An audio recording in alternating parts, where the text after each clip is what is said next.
Оқушылар, қайырлы күн баршаңызға. Бүгінгі күн барлықтарыңызға жақсы көңіл күй тілеймін, сабағымызға сәттілік тілеймін. Бүгінгі сабағымыздың тақырыбы Қазақстандағы экологиялық проблемалар. Сабағымыздың мақсаты оқушыларға экологиялық білім беру, экологиялық дағдыларын мәдениет дағдыларын қалыптастыру және біздің табиғатымызды қоршаған ортаны жауапкершілікпен қарамауға шақыру, яғни олардың келесі жағдайлардың алдын алу, экологиялық білімімізді дамыту болып табылады. Барлықтарыңыз назарларыңызды сабаққа аударуларыңызды өтінемін. Біз топтық жұмыс бүгін бізде топтық сайыс сабақ болады тақырыбымызға байланысты. Сондықтан сіздерден топқа бөлінуді сұранамын. Келіп мына жерден қазақ топтық бөліну бойынша бізде екі топ су және ауа тобы болып бөлінеміз. Келіп ала қойыңыздар.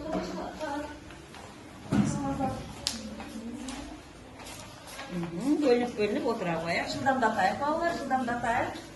Сен топырламайық балалар. Сіздерге қазір материал беріледі. Осы материал бойынша өздеріңіздің тақырыптарыңызға сәйкес тақырыпты қорғап шығуларыңыз керек. Сол үшін алдарыңызға мәтін сұрақтар беріледі. Топ болып жұмыс жасаймыз, және де барлықтарыңыз сабаққа түгел қатысады және жауапкершілікпен қарайды деп сенемін. Ал сабақты бастаймыз. Екі топ өз ойларын тақырыпқа байланысты сабақ ойларını ортаға түсіріп қорғаймыз тақырыпты. Сіздерге осы біздің Қазақстандағы экологиялық проблемалар бойынша сіздерге көрсеткім келді. Қарайық, назарларыңызды аударыңыздар. Сіздерге сонда тақырыппен жұмыс істегенге қолайлырақ болады. Қараңыздар, мінекей біздің табиғаттың қоршаған ортаның ластану жолдары. Яғни қандай жолдармен ластанып жатыр біздің қоғамымыз, яғни қоршаған ортамыз. Бұл әрине экологиялық проблема өте үлкен, қазір жаһандық проблема деп айта аламыз.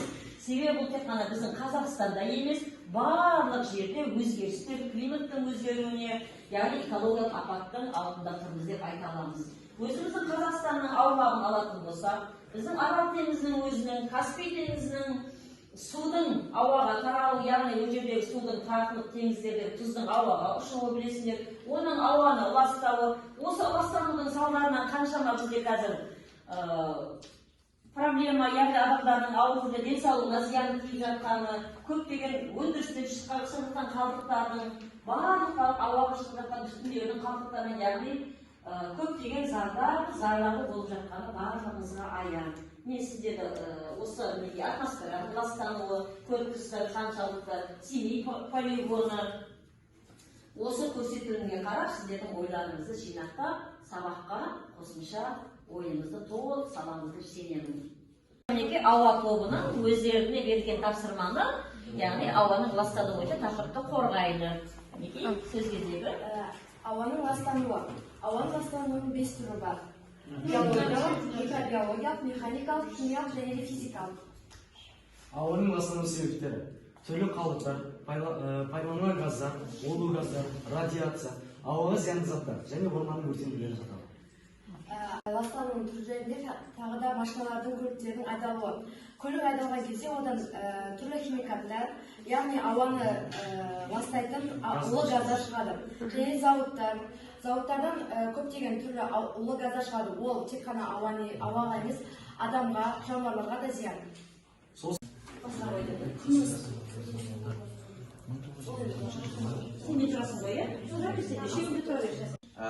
Бірінші тоқтала келетін болсақ, экология дегеніміз тірі организмдер мен табиғаттың арасындағы қарым-қатынас.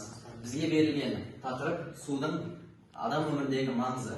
Су адам өмірінде өте маңызды. Тек адам өмірінде ғана емес, ол бүкіл тіршілікте, бүкіл табиғатта керек маңызды компонент. Дүниежүзілік су қорының мәселесі бүгінгі таңда бүкіл адамдарды алаңдатып отыр. Бұл мәселе біздің Қазақстанды айналып өтпейді. Бізде су айдындарының ластануын былайша тоқтайды. Оны 3 топқа бөледі. Бірінші биологиялық, ол өсімдіктер, жануарлар және микроорганизмдер тарапынан. Ал физикалық, олар қызу, жылу және электромагнитті өріс радиоактивті заттарының тарапынан. Ал химиялық отты және судың табиғи құрамын бұзатын заттардың тарапынан бұзады деп 3-ке бөлінеді.